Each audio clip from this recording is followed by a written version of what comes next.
여러분, 오늘은 대강절 마지막 주일이에요.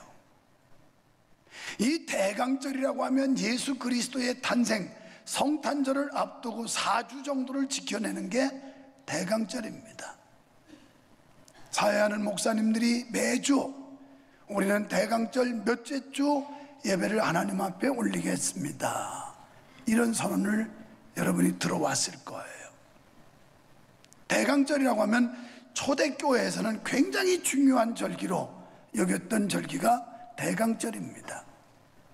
마침 그리스도의 탄생을 앞두고 지켜지는 절기인데 오늘 주일과 내일이 연계되다 보니까 이제는 오늘 이 대강주일이 지나면 바로 내일 성탄절을 맞이하게 되게 되어 있습니다.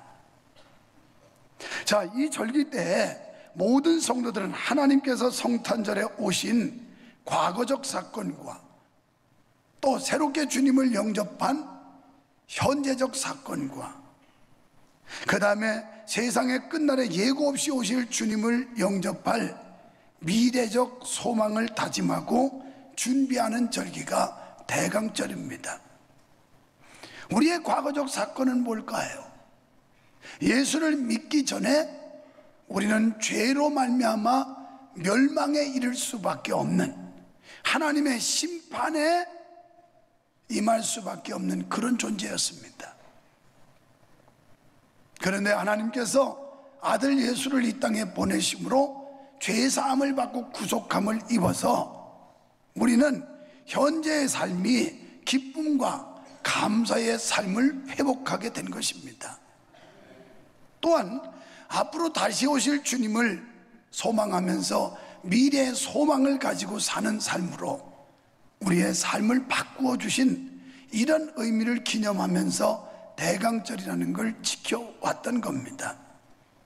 본문은 유다 백성들, 이스라엘이 아수리의 침략을 받아가지고 정말 피폐해 있었고 또 아주 지독한 고통과 고난 속에 잠겨 있었을 때를 배경으로 기록한 말씀입니다.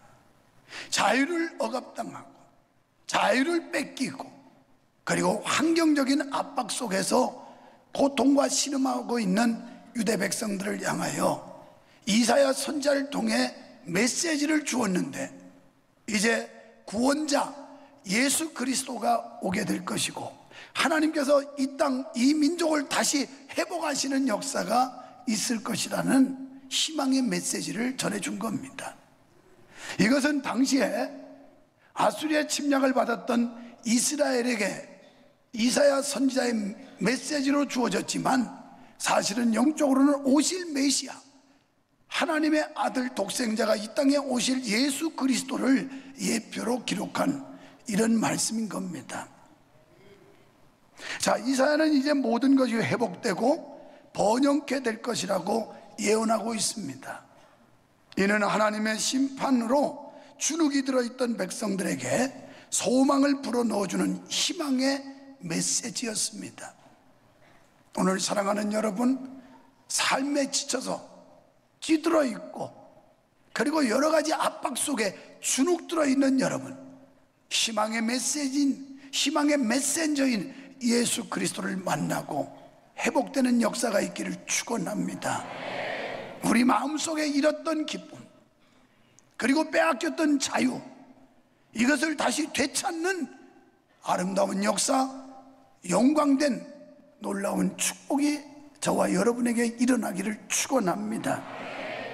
메시아가 영광의 나라를 세워 이제는 광야와 메마른 땅이 기뻐하며 사막이 백합화 같이 피어 즐거워하는 때가 올 것이라는 메시지입니다. 희망의 메시지입니다.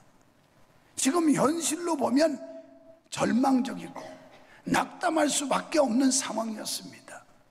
도저히 어디 한가닥의 희망을 가질 수 없는 어려운 현실이었지만, 그러나 메시아가 오므로 인해서 빼앗겼던 기쁨과 잃었던 자유를 다시 되찾을 수 있다는 희망의 메시지, 이것이 영적으로 오늘 이 시대를 살아가는 우리에게도 동일하게 주어지는 하나님의 음성으로 들려지기를 축원합니다. 그렇습니다. 죄악과 사망의 어두운 그림자가 세상에 드리워 있을 때 독생자로서 인류를 구원하시기 위해 오신 예수 그리스도의 강림을 기다리며 메시아의 통치 시대를 소망해야 한다는 겁니다. 여러분, 예수 그리스도가 내 마음속에 오시면 공허가 사라집니다. 세상 살면서 이 공허함, 이것처럼 슬픈 일이 없어요. 열심히 땀 흘려 일을 하지만 왠지 모르게 공허함이 있고, 세상에 많은 것을 거머쥔 것 같은데도 공허함, 공허는 결국 허무와 허망에 빠지게 만듭니다. 사람은 이 허무와 허망을 극복하지 못해서 삶을 불행하게 만드는 사례들이 많이 발생을 합니다. 뭐가 채워지지 않는 이런 참 구멍이 뻥 뚫린 것 같은 이 허무함과 허탈감, 이것이 우리를 불행하게 하는 거예요. 그래서 이런 마음 속에 그리스도가 오시면 이 마음에 무엇인가 새로운 것으로 꽉 채워지게 되는데, 그것이 메마른 땅에 샘이 솟고 사막의 시내가 흐르는 것 같은 놀라운 변화의 역사가 일어나게 된다는 것입니다. 그래서 그리스도가 내 마음속에 오시면 슬픔과 탄식이 밀려나가는 겁니다. 그리스도가 빠져나가면 우리 속에는 슬픔과 탄식, 허무와 공허, 허망한 것이 다시 찾아오게 되는 겁니다. 사랑하는 성도 여러분, 예수님이 없는 인생은 광야와 같은 삶입니다. 광야는 외로움과 고독과 쓸쓸함이 있는 곳이 아닙니까? 삭막함이 아닙니까? 그런데 우리가 그리스도가 없는 삶은 교회를 다녀도 광야 같은 고독과 외로움, 두려움, 여기에 사로잡혀 살게 된다는 겁니다. 하나님의 말씀에 불순종한 인간에게 죄가 들어왔고 땅은 저주를 받아 가시와 엉겅퀴를 내게 되었습니다.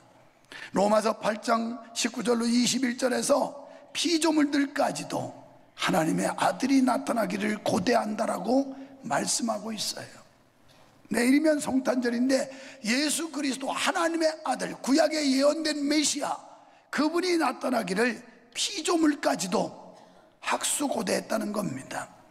뿐만 아니라 하나님의 자녀의 영광이 자유에 이르기를 바란다라고 말씀하고 있습니다. 그러니까 죄로 인해 황폐화된 것은 사람의 심령뿐 아니라 온 피조 세계의 모든 것들도 하나님의 아들이 나타나기를 기다린다는 사실입니다. 급기야 하나님께서는 인류 구원을 위하여 아들을 보내셨습니다.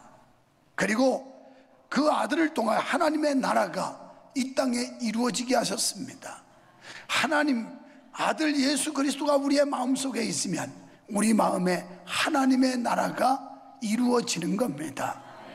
그 마음에 만족이 있고 기쁨이 있고 소망이 있고 감사가 있습니다. 한 번은 예수님의 제자들이 예수님께 물었어요. 하나님의 나라가 어디 있습니까? 그랬더니 너희의 마음속에 있느니라. 여러분, 심령 천국이 이루어져야 교회 천국이 이루어지고, 교회 천국이 이루어져야 하늘 천국, 천상 천국을 들어가게 될 줄 믿습니다.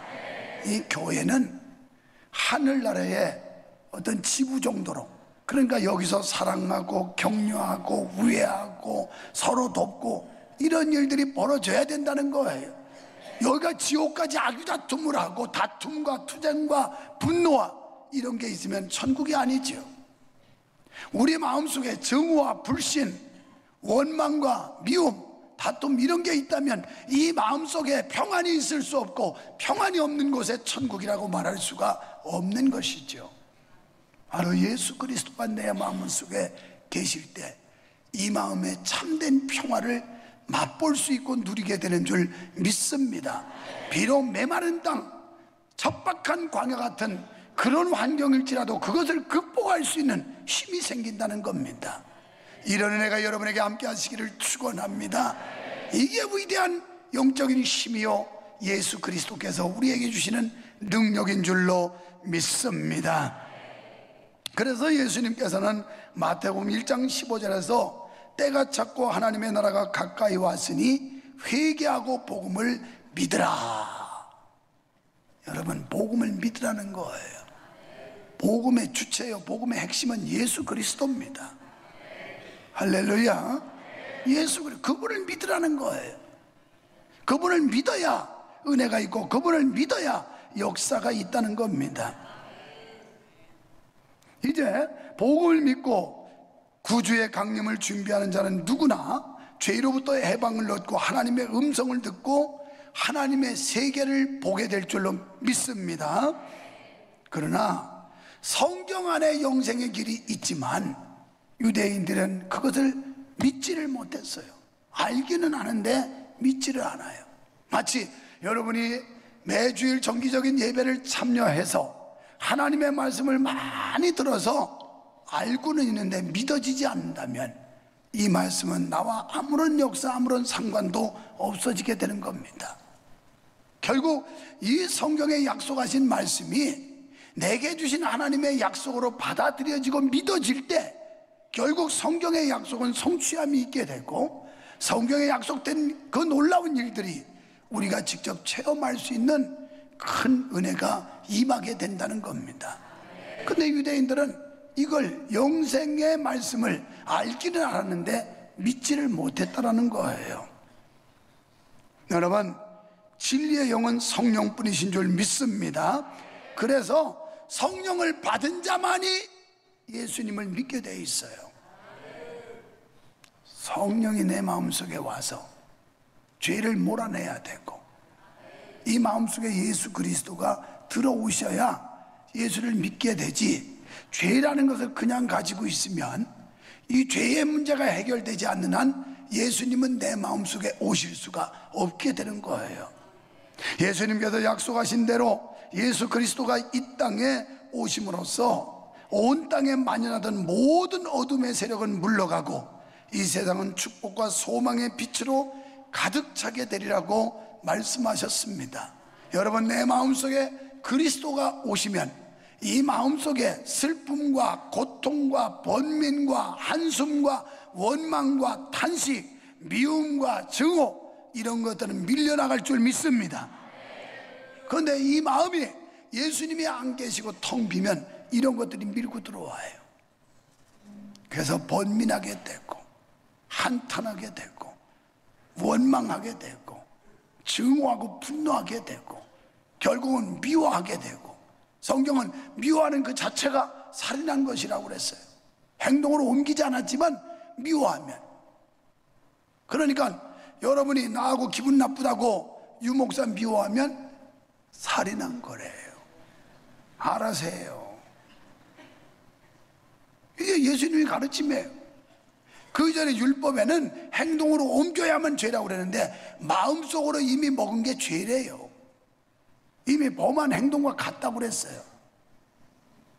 그래서 우리는 그리스도가 내 마음속에 있을 때 감사하고 사랑하고 용서하고 격려하고 위로하고 서로 도와주고, 이게 천국이에요.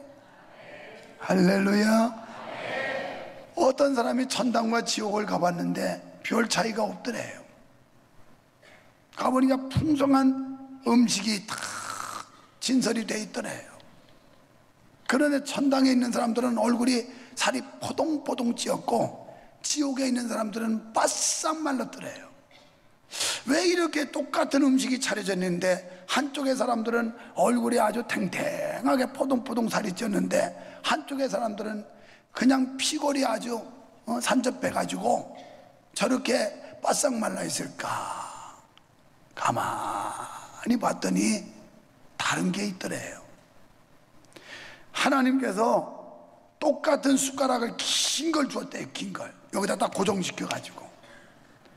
그런데 천국에 있는 사람들은 이걸 가지고 떠서 상대방을 자꾸 서로 먹여주고 먹이고 이러더라는 거예요. 그런데 지옥에 있는 사람들은 자기만 먹으려고 이걸 퍼놓는데 너면 이리 넘어가고, 꺾어지질 않으니까 너무 길으니까 너 이거 퍼서 너면 이쪽으로 넘어가고 또 이렇게 넘어가고, 그래서 보고도 못 먹어서 이렇게 바싹 마르더래요. 양보하고 상대를 더 배려하고 먼저 상대방을 공경하고 높이는 거, 이게 천국이에요. 이게 우리 교회는 이렇게 돼야 될 줄로 믿습니다. 이런 교회는 다툼이 있을 수가 없어요. 미움이 여기 상존할 수가 없어요. 서로 사랑으로 격려하고 우애하고 그러면서 아유 목사님 먼저, 아유 장로님 먼저, 아유 권사님 먼저. 아니에요. 성도님 먼저. 제일 약한 사람 먼저 해야 돼. 아멘. 교회는 목사 먼저 하면 좋겠지만 그러지 말고 장로 먼저도 아니고 교회 처음 나오는 초신자 그분 먼저야. 그분만. 할렐루야. 그분들이 편리하게 하도록 기존의 성도들은 다 양보해야 돼. 다 양보해야 돼. 그러면 양보할 게 한두 가지가 아니야. 식당 가서도 양보해야 되고, 주차하는 데도 양보해야 되고, 오래 다니는 사람들은 다 셔틀로 오고, 대중교통 타고 오고, 택시 타고 오고, 그 11호 자가용 타고 오고. 11호가 뭐예요? 두 발로 걸어오란 말이에요. 그러고 주차장은 처음 오시는 분들한테 내드려야 돼. 내가 다 봤어요. 30분 지났는데도 오더라고. 얼굴은 못 봤지만 뒤늦게 오늘 비까지 오겠다. 그때 와서 차 댈 때가 있나요? 다 저 바깥에 갖다 놓고 왔을 텐데, 우리는 초신자 위주로 처음 믿는 사람들, 이분들에게 배려할 수 있는 거, 이게 천당이라니까요. 내가 먼저가 아니라 네가 먼저야. 네가 먼저 손 내밀라고 하는 게 아니라 내가 먼저 손 내밀으라 이 말이야. 손 내밀어. 이게 천국 백성이에요. 할렐루야. 그래야 교회가 은혜가 철철 넘쳐서 여기 와서 심령이 치유도 받고 마음의 기쁨도 얻고 은혜도 받고 만족하고, 이래서 교회가 잘 될 줄 믿어지시면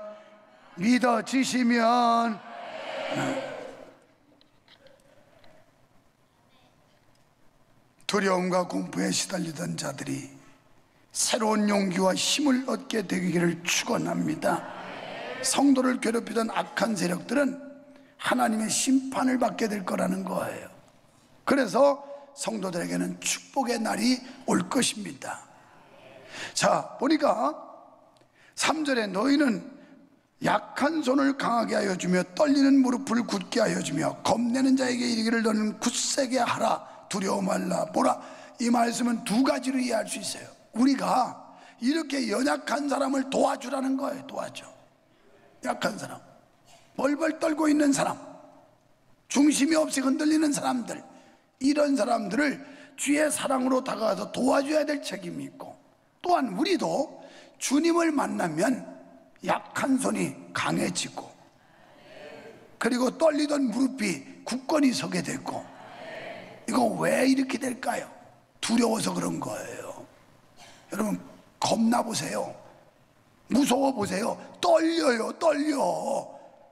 아무리 간이 큰 사람도 겁나는 상황 생기면 떨린다니까 이게. 그래서 이런 사람들에게 뭐라면 두려워 말라. 보라 너희 하나님이 오사 보수하시며 보복하여 주시고, 보수는 보상해 준다는 하나님께서 갚아주시고 채워주시고, 보복은 하나님이 싸워주신다는 거예요. 여러분, 우리의 대장군은 예수 그리스도님을 믿으시기 바랍니다. 그분이 우리에게 함께 해주신다는, 두려워하지 말래요. 두려워하지 말래요. 떨지 말래요. 떨지 말래요.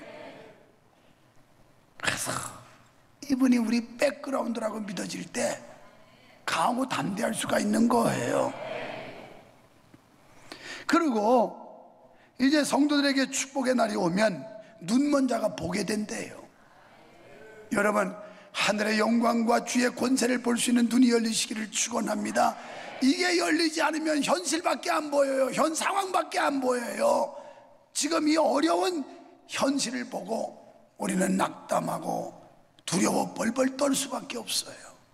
그런데 스데반이 복음 전에다 돌에 맞아 죽으면서도 하늘의 영광을 보니까, 눈이 확 천국을 보니까 찬양하며 복음을 전하고 자기를 미워하는 자들을 축복을 빈 사실을 볼 수 있어요. 이게 하늘의 영광을 보는 사람들이에요. 하늘나라의 축복을 소유한 사람들은 이렇게 평안을 얻을 수가 있고 어떤 상황 앞에서도 당돌해질 수가 있다는 거예요. 담대할 수 있다는 거예요. 이렇게 되시기를 축원합니다. 눈이 열려야 돼. 눈이 열려야 돼. 세상에 가장 힘든 분이 누구겠어요? 앞을 못 보는 분들. 여러분이 예수 믿으면서 미래를 볼 수 없다면 우리는 불행하게 되는 거예요. 미래를 볼 수 있고 하늘 영광을 볼 수 있는 이 눈이 열려야 된다는 거예요. 그 다음에는 듣지 못하는 분들, 얼마나 속 터지겠어요. 오늘 우리가 영적으로 귀가 어두워서 하나님이 하시는 말씀을 듣지 못한다면 정말 불행한 사람입니다. 주님이 오늘 이런 척박한 삶, 그리고 정말 안 좋은 환경, 이것까지도 바꿀 수 있는 분이 메시아 예수 그리스도라는 거예요. 그분의 신실한 약속 가운데 가장 큰 축복은 구원을 이루시리라는 엄청난 약속입니다. 본문의 약속들은 실제로 예수께서 이 땅에 오심으로 이루어 주셨습니다. 예수 그리스도는 이 약속을 완전하게 성취하셨어요. 그분은 자기 백성을 모든 시험과 환난 가운데서 구원하셨습니다. 마태복음 9장 21절로 22절에 우리를 온갖 질병에서 고쳐주셨다, 이렇게 말씀해요. 여러분, 마음의 병 치료받기를 축원합니다. 육체의 병 치료받기를 축원합니다. 사업의 병도 고침받기를 축원합니다. 직장의 병도 고침받기를 축원합니다. 온갖 병, 이건 영적으로 육적으로 모든 병을 포함해서 거기서 하나님이 고쳐주셨다는 거예요. 히브리서 2장 14절로 15절에 악한 원수들의 손에서 우리를 구원해 주셨다라고 말씀해요. 사랑하는 성도 여러분, 이제 우리는 방황하며 떨던 자리에서 예수 그리스도를 인하여 참된 평안을 얻게 된 줄로 믿습니다. 불안, 초조, 염려, 번민, 이것이 사라지는 거예요. 그 약속 위에 굳게 서서 승리하게 된 줄로 믿습니다. 이제 10절에 보니까 여호와의 속량함을 얻은 자들이, 그러니까 죄사함 받고 구원받은 백성들이 돌아오는데 노래하며, 노래가 괜히 나와요? 기분 좋아야 노래 나오지. 여러분 성경 충만해 보세요. 그냥 콧노래가 길 가면서도 흥얼흥얼 햇바람을 불어도 휘바람이 그냥 찬송가를 부르고, 나는 요새 이 휘바람을 내가 잘 부는데 어쩐데 휘바람 중창단을 만들어도 좋을 것 같아요. 휘바람이 막 잘 부는데 그거 가지고 찬송을 휘바람 불고 다니고, 우리 집사람이 여기에 또 매력을 느껴요. 당신은 휘바람을 어떻게 잘 부냐고. 완전 뭐 최고음까지 쫙쫙 막 부는. 언제는 한번 햇바람을 한번 불어봐야 될 텐데 지금 보기만 잘 안 되는데, 그냥 흥얼흥얼 해도 찬송이 나오고 휘바람을 불어도 찬양이 나오고, 이 노래가 저절로 나오겠냐고. 마음이 평안하고 즐거워야 나오지, 마음이 슬프고 괴로운 사람이 무슨 노래가 나오겠어요. 여기 구속에 속량받은, 구속감을 받은 사람들이 노래를 하며 이런 은혜가 있으시기를 축원합니다. 그 다음에 시온에 이르러 그 머리 위에 영영한 희락을 띠고 그랬어요. 이 머리에 희락, 옛날에 그게 통했는지 모르지만 어릴 때 보면 우리 어머니나 어른들이요, 두통이 심하게 와요. 그러면 여기다가 이걸 민간요법이지만 띠를 갖다 꼭 묶어요, 두통이 올 때.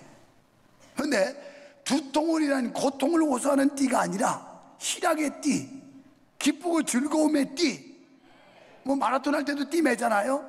여기에 여러분 희락의 띠를 맬 수 있기를 축원합니다.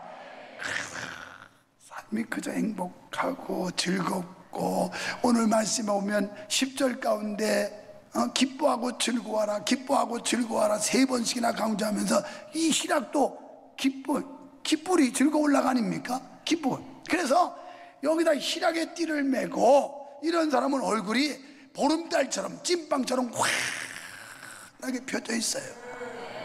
그런 게 고통의 띠를 맨 사람은 막 우거지 상우가 하고 있어요. 잔뜩 인상 쓰고. 한번 옆에 사람 좀 보세요. 어떤 상우라고 앉아 계신지, 희락의 띠를 맨 사람인지 아니면 고통의 띠를 메고 있는지 좀 한번 보세요. 그래서 기쁨과 즐거움을 얻으리니, 그랬어요. 기쁨과 즐거움을 얻고 슬픔과 탄식은 달아나리라. 이게 오늘 결론적인 말씀이에요. 여러분, 예수 안에서 기쁨과 즐거움 얻으시기를 축원합니다. 몸이 다소 불편함이 있고 환경에 어려움이 있고 상황에 압박이 있을지라도 여러분, 주 안에서 기쁨과 즐거움 얻으시기 바랍니다. 주님이 우리와 함께 하시고 내 마음에 계시면 슬픔과 탄식은 그냥 36개 주랭랑을 칠 줄로 믿습니다. 사랑하는 성도 여러분, 이사야 선지자는 내우 외환에 시달리는 이스라엘 백성들이나 죄짐에 허덕이며 험한 세상을 살아가는 사람들에게 시온의 회복, 하나님 나라에 대한 영광을 선포하고 있습니다. 그러므로 이 메시지는 우리에게 새로운 희망을 불어넣어 주는 겁니다. 때문에 하나님께서 우리에게 허락하신 권리, 곧 영광에 참여하여 행복을 누릴 특권을 누리시기를 축원합니다. 이제 우리는 대강절을 지키면서 주님을 맞이할 준비를 갖춰야 되겠는데 어떻게 갖출까요? 참 감사와 기쁜 마음으로 준비해야 됩니다.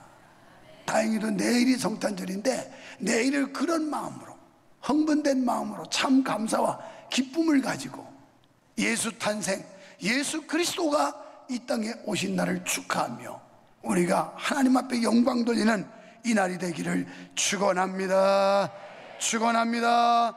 피난처는 바로 예수 그리스도, 하나님만이 환난당한 자를 보호해 주시고 회복시켜 주실 분입니다.